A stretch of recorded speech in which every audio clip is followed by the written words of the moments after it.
पोचवलं या राजानं. शिवराय डोळे भरून आशीर्वाद बरसू लागले. दख्खन सोडलेला औरंगजेब इथून गेला तो वळाला आदिलशाहीकडे. अवघ्या एका वर्षात त्यांनी आदिलशाही जिंकली. मग वळाला गोवळकोंड्याकडे. अवघ्या एका वर्षात त्यांनी गोवळकोंडा जिंकलं. म्हणजे आदिलशाही जिंकायला औरंगजेबाला 1 वर्ष पुरतं, गोवळकोंडा जिंकायला औरंगजेबाला 1 वर्ष चालतं.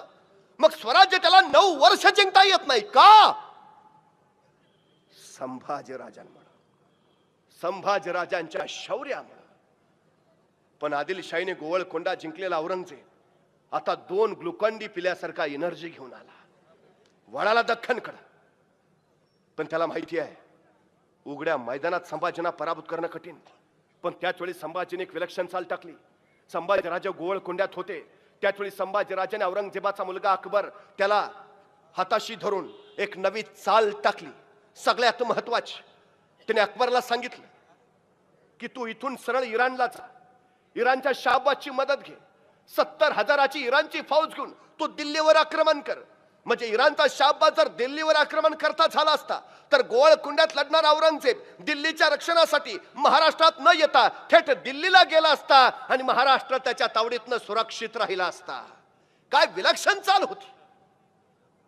आणि त्या पद्धतीनं त्या चालीनुसार संभाजी महाराजांनी अकबराला राजापूरच्या बंदरात जहाजात बसवलं.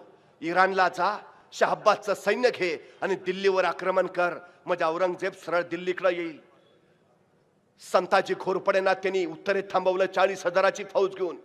औरंगजेब दिल्लीकडे निघाला की सरळ त्याच्या फौजीवर हल्ला चढवा. तुम्ही हल्ला चढवताय तोपर्यंत महाराष्ट्रात मी ताज्या दमाची फौज घेऊन औरंगजेबाच्या पाठलागावर येतोच आहे. दिल्लीच्या पोचायच्या आधीच औरंगजेब संपू. अफाट आणि महत्वाकांक्षी चाल. अकबर त्या चालीचा प्रयोग यशस्वी करायला राजापूरच्या बंदरातनं जहाजात बसून निघाला. पण दुर्दैव बघा, या अकबराचं जहाज इराणला पोचायच्या ऐवजी ते भरकटलं आणि मस्कतला पोचलं. 6 महिने अकबर मस्कतलाच अडकून राहिला. आणि मस्कतवरनं निघून अकबर ज्यावेळी इराणला पोहोचला तोपर्यंत संभाजीराजे औरंगजेबाकडून पकडले गेले होते. संगमेश्वरामध्ये औरंगजेबानं संभाजीराजांना जेरबंद केलं होतं. नियतीचा फेरा बघा. जर अकबराचं जहाज भरकटलं नसतं, तो मस्कतला पोहोचण्याऐवजी इराणला पोहोचला असता आणि दिल्लीवर आक्रमण झालं असतं तर आज संभाजी महाराजांनी दिल्लीवर भगवा फडकवत ठेवला असता नव्हे, संभाजीराजे दिल्ली पती झाले असते. पण इतिहासात जर तरला स्थान नाही, अजिबात नाही.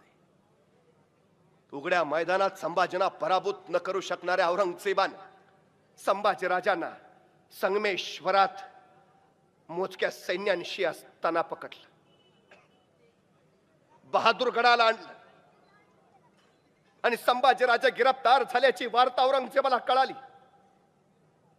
आनंद औरंगजेब बहुत खूब लाया जाए उसे शानो शौकत से, पहना जाए तख्ता कुला.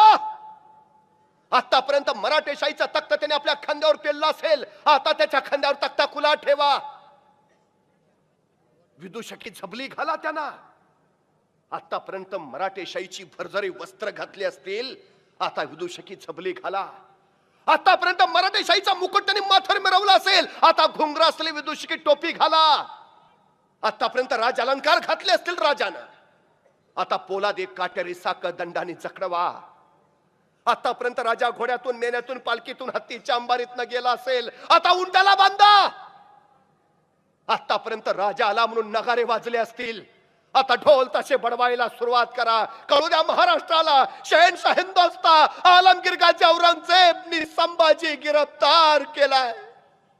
आणि बरहुकुम बहादूर गडावर निघाली धिंड संभाजीराजांची. विदूषकी झबली घातलेले, उंटाला बांधलेले, तख्ता कुला चढवलेले, काटेरी पोलादी साखर दंडाने जखडवलेले ते संभाजीराजे बघितले असते तर वाटलं नसतं स्वराज्याचे छत्रपती आहेत. अरे कुणाच्या वाट्याला ही विटंबना, कुणी सोसला हा यातनांचा दाह. इतिहास एकच नाव सांगतो, संभाजी, फक्त संभाजी. निघाली धिंड वाचत गाजत. पण सगळ्या यवनी छवनीत आनंदाचा कल्लोळ माजला होता. ज्यांनी 9 वर्ष औरंगजेबाच्या दिमागात सैतानी गोंधळ घातला, तो संभाजी आहे कसा, चालतो कसा, बोलतो कसा, दिसतो कसा, कोण कोणाच्या घरावर, कोण कोणाच्या खांद्यावर, कोण कोणाच्या झाडावर बसून बघतायत संभाजी कसा आहे. अचानक कुठून तरी फिरफिरणारा दगड यायचा, संभाजींच्या छातळात राहायचा, रक्ताचे चिलकांडी हातरायचा, कल्लोळ उडायचा. कुणीतरी यायचं अंगावर थुकायचं, कुणीतरी यायचं कधी शिवी हसडायचं, कुणीतरी यायचं उंटाचे शेपटी पिरगळायचं, उंट थया थया नाचायचा, अंगावरचे काटळी साखदंड टोचायचे, बोचायचे, चागोचागी चकमा करायचे. कुणीतरी यायचं तलवारीच्या पात्यानं अंगावर रेषा उठवायचं, रेषेबरोबर रक्ताची धार लागायची. मुद्रा मुद्रा रक्त मुद्रा उमटवत निघाला होता छावा. अरे किती सोसावं, किती. हनुमानाला शेंदूर फसावा तसा रक्तानं माखला होता संभाजी. पण एवढं होऊनही झुकला नव्हता, वाकला नव्हता वा नमला नव्हता. होता तसाच ताट करारा बाणेदार, आला तसाच औरंग्याच्या दरबारात आणि कडाडला वज्र असत संभा झुक जाओ आलमपना के सामने. आणि उसळला कवी कलश, राजा है वो झुकेंगे नहीं झुकाएंगे. खामोश कर सर्दिशी उसळा शमशेर. चुप चुप चुप, जहन्नमी चुप. याद रख कैद में है तू, आला ताला के दरबार में है तो चुप. पण त्याच वेळी धीरगंभीर आवाज खुमला, सबूर आसद सबूर, अभी बहुत पूछना ही से. आणि आस्ते कदम शहनशाह हिंदोस्तान आलमगीर गाजी मोहम्मद औरंगजेब तख्तावरनं खाली उतरला. संभाजी राजांच्या पुढ्यात गेला आणि संभाजी राजांकडे पाहत म्हणाला, 9 बरस का था तब यह मिला था मुझे आगरा में, तब पूछा था हमने इसे क्यों रे संभा तुम्हें हमारा डर नहीं लगता. और इस संभा ने जवाब दिया था, हमें किसी का डर नहीं लगता, लेकिन हमारी वजह से सबको डर लगता है. सच कहा था काफर ने कभी ठंडक ना मिलने दी, लेकिन अब नहीं, अब नहीं, अब दिखाएंगे. अल्लाह ताला की मेहरबानी खुदा के सामने है, कैद में है.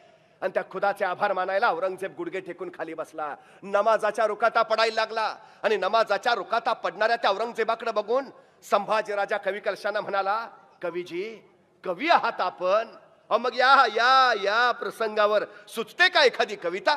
कवी कलशाला आश्चर्य वाटलं. मरणाच्या दारात आहे राजा, मृत्यूच्या गोट्यात आहे, औरंग्याच्या पुढ्यात आहे, राजाला भीती न भय, राजा निर्भय. राजा विचारतोय सुचते का एखादी कविता. अरे ही काही कविता ऐकायची वेळ आहे का. पण कवीजी म्हणले हा राज का नाही. आणि कवी कलशाने कविता ऐकवायला सुरुवात केली. राजन तुम हो सांचे, खूब लढे हो जंग, देख तुम्हारा तेज तखत तेजत औरंग. और राजे काय तुमचं तेज, काय तुमचं शौर्य, तुमचं ते तेज बघून औरंगजेब स्वतःचं सिंहासन त्यागून तुमच्या पुढे येऊन गुडघे टेकून बसलाय. बहुत खूप. पण त्याच वेळी खडबडून उभा राहिला औरंगजेब. चुप चुप. थरथरता औरंगजेब संभाजी राजांना विचारता झाला, बताओ संभा, कहा रखी है लूट, कहा रखा है खजाना आणि उसळला छावा. अरे हिंदुस्तान आमचा खजाना, इथल्या मातीचा कणन कण मानतो मी सोनं. औरंग्या तू गिळलास हिंदुस्तान, तू गिळलास आमचा खजाना, पण आम्ही मागणार नाही तुझ्यासारखे, होणार नाही भिकारी. अरे हिंदुस्तान भीक मारून भीक देतो तुझ्यासारख्याला, घेत नाही असा, घेऊ मनगटाच्या बळावर आणि तलवारीच्या जोरावर. संभाजी राजांचे उद्गार ऐकले ना औरंगजेबाला कळे ना, अरे कैदेत कोण आहे, तू का मी.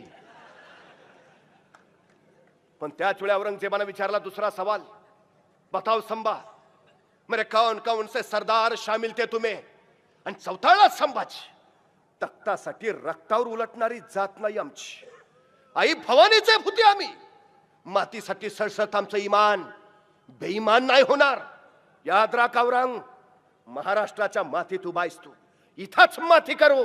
आमच्याच वाटेवर येऊन आमच्याशीच वाटमारी करणाराची त्याच्या वाटेवर जाऊन वाट लावल्याशिवाय आम्ही आमच्या वाटेवर परतत नाही, हा इतिहास आहे आमचा.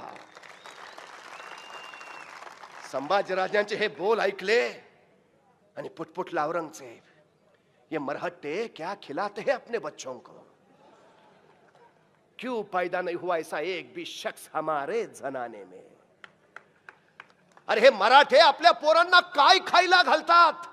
असलं एक तरी पोरग माझ्या घरात का नाही जन्माला आलं? आणि उसळला छावा. अरे तुझ्या पोटी कसा येईल संभाजी? स्वतःच्या बापाला विष देणारा तू, स्वतःच्या भावांची खुलेआम कत्तल करणारा तू, तुझ्या पोटी कसा येईल संभाजी? अरे संभाजी जन्माला येईल तो महाराष्ट्राच्या कुशीत आणि शिवछत्रपतींच्या मुशीतच.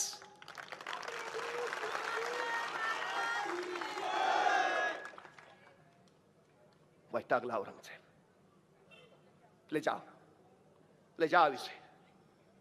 जाओ इसे हमारे नजरों के सामने से. निकाल दो ये आंखें जलाती है हमें. काट डालो इसकी जबान बोलती बहुत है. जाओ हश्र करो उसका. आणि संभाजीना तिथून नेलं गेलं. वडबुद्रुक तुळापूरच्या वधस्तंभाला बांधलंय. सुरू झाला आनंदविच्छळ.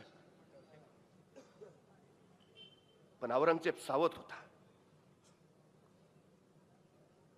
ये शिवाजी और संभाजी, शेर और छावा कब फिसल जाएंगे हाथों से पता नहीं चलेगा. आगरा से शिवाजी ऐसे ही निकल गए थे. ये संभाजी भी ना जाए ऐसे तो क्या किया जाए? ये संभाजी चुंगल से ना भाग जाए हुजूर, आके निकाल देते हैं इसकी. अनुभव गाठीशी होता औरंगजेबाच्या.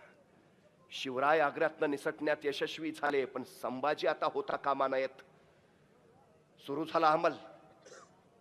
डोळे काढायचा आणि हातामध्ये लालबुंद तप्त सळ्या घेऊन निघाले हपशी. धुरांच्या रेषा हवेत टाकणाऱ्या त्या लालबुंद तप्त सळ्या संभाजी राजाने बघितल्या आणि कळून चुकले. डोळे जाणारात मिटले डोळे. अरे डोळ्यासमोर उभा राहिले राजा शिवछत्रपती. याच डोळ्यांनी पाहिलं होतं स्वराज्य. याच डोळ्याने घेतलं होतं दर्शन शिवछत्रपतींचं. याच डोळ्यांनी पाहिली होती स्वप्न स्वराज्य संवर्धनाची. याच डोळ्यांनी केल्या होत्या इशारते आपल्या मावळ्यांना. तेच डोळे, उघडले डोळे, डोळ्यासमोर दिसल्या लालबुंद तप्त सळ्या. आल्या जवळ, अगदी जवळ घुसल्या आत. चर्र निश्चित आवाज घोंगावला. सळ्या गेल्या आत. निघाल्या त्याच वेगात बाहेर. डोळ्या नव्हत्या कुठंच, उरल्या होत्या नुसत्या खोबण्या. काळ्या कबिन्न उग्र दर्प बाहेर फेकणाऱ्या. अरे पायात काटा घुसला तर 8 दिवस पाय धरून बसतो आम्ही. डोळ्यात लालबुंद तप्त सळ्या गेल्या असतील. अरे किती सोसला असेल. विंचवासारख्या लवलव करणाऱ्या वेदना मेंदू झिंजिण्या खालीत बसल्या असतील. अरे किती फोगला असेल. का रगेला असता, रंगेला असता तर झुकला असता, वाकला असता, नमला असता.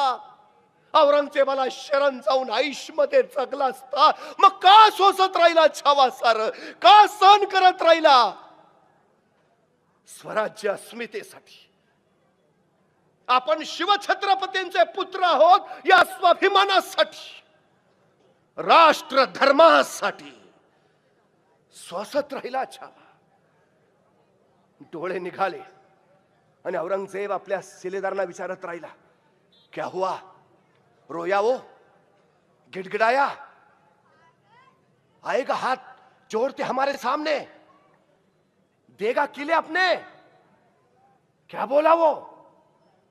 आणि सरदार म्हणाले, हुजूर ना वो रोया ना गिड़गिड़ाया, ना आएगा आपके सामने हाथ जोड़ते. फिक्र कीजिए आपकी, अगर सामने आ गया ना गला दबा देगा आपका.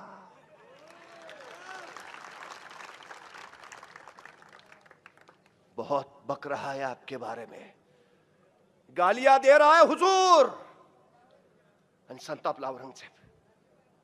काट डालो उसकी जबान, काट डालो उसकी जबान. आणि सुरू झाला दुसरा हननविच्छळ. आज्ञा होती जबान छटायची. हातामध्ये नंगी लखलखती तलवार घेऊन आले हापशी. जबान छटायची, पण संभाजींचं तोंड बंद. जबान छटणार कशी? एक हापशी पुढे झाला. संभाजींचं तोंड उघडायची कोशिश करू लागला, पण तोंड उघडेना. मग एकाने कानावर दाब जोर दिला, पण तोंड उघडेना. एकाने मस्तकावर प्रहार केला, पण तोंड उघडेना. अरे उघडेल कसा? वाघाचा जबडा आहे. वाघाच्या जबड्यात घालून हात मोजती दात ही आमची अवकात सांगणारा संभाजी आहे. मग मात्र एका हापशाने युक्ती केली. संभाजींचं नाक दाबून धरलं, श्वास कोंडला आणि श्वासासाठी ओठ हल्ले, जीभ लवलवली. त्या संधीचा घेतला फायदा. सांडशी घुसली आत, सांडशीत पकडली जीभ, ओढली बाहेर, नंगी तलवार लकलकली, चालली साप. तोंडातनं उघडलं नुसतं लालवून रक्त. जीभ पडली होती समोरच वळवळत. ती सुद्धा तयार नव्हती संभाजीराजांपासून पोरकं व्हायला. ज्या जिभेनं उमटवले जगदंब जगदंबचे बोल, जी जीभ म्हणत राहिली जय भवानी, जे करत राहिली जागर हर हर महादेव, जे म्हणत राहिली मासाहेब भाऊसाहेब बाबासाहेब, ती जीभ पडली समोरच. एक नाही दोन नाही, तब्बल 40 दिवस अनन्वित अत्याचार चालू होता. बोकड सोलावं असं संभाजींचं कातडं सोलून काढलं, त्याच्यावर मिठाचं पाणी टाकलं, चर्र जाळ झाला यातनांचा. कुणीतरी यायचं हाताची बोटं छाटायचं, कुणीतरी यायचं गुडघ्याच्या वाट्या काढायचं, कुणीतरी यायचं तलवारीच्या पात्यानं मांसाचे लगदे कापायचं, कुत्र्या किडांना खाऊ घालायचं. बघितलं असतं तर वाटलं नसते. छत्रपती आहेत, छत्रपती आहेत. अखेर उगवली फाल्गुनी वद्य अमावस्या 11 मार्च 1689 आणि औरंगजेबाच्या अखेरची आज्ञा सुटली. मस्तक कलम करा त्याच, आणि संभाजींचं मस्तक छाटलं गेलं, भाल्याच्या फळाला अडकवलं आणि निघालं वाजत गाजत. तो भाल्याचा फळाला इंद्राणीच्या तीरावर आणि इंद्राणीच्या रेतीमध्ये तो भाल्याचा फळ रोला गेला आणि मस्तकातनं रक्ताचा एक थेंब त्या इंद्राणीच्या पात्रात पडला आणि थरारली शहारली इंद्रायणी. अरे याच इंद्रायणीला पाहिलं संभाजींचं शौर्य, ते धैर्य, तो पराक्रम, ते धाडस. ती इंद्रायणी ढाळू लागली. असो खरा संभाजी कुणाला कळालाच नाही. सांगत संभाजी कळाला फक्त औरंगजेबाला. आणि औरंगजेब म्हणाला सचमुच छावा था छावा शेर का. या अल्लाह, हमने आंखें निकाल दी उसकी, लेकिन उसकी आंखें नहीं झुकी हमारे सामने.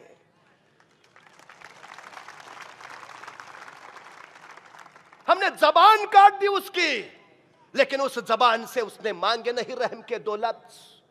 हमने हाथ तोड़ दिए उसके, लेकिन नहीं फैलाए उसने अपने हाथ हमारे सामने. हमने पांव काट दिए उसके, लेकिन नहीं टेके उसने अपने घुटने हमारे सामने. सचमुच छावा था छावा शेर का. या अल्लाह, होंगे कामयाब कभी, ऐसे ही लौटना पड़ेगा खाली हाथ दहलने. आणि तेच झालं. संभाजी राजांच्या मृत्यूने पेटून इथला एकलकला एक एक मावळा बनला पुन्हा संभाजी. आणि राजाशिवाय प्रजा लढत राहिली. तब्बल 14 वर्ष औरंगजेबाशी झुंजत राहिली. महाराष्ट्र घ्यायला लावता औरंगजेब. अरे महाराष्ट्र सोडा, स्वतःला गाडण्यापुरती 3.5 हात जमीन घेऊन अखेर कायमचा तो इथंच शांत झाला.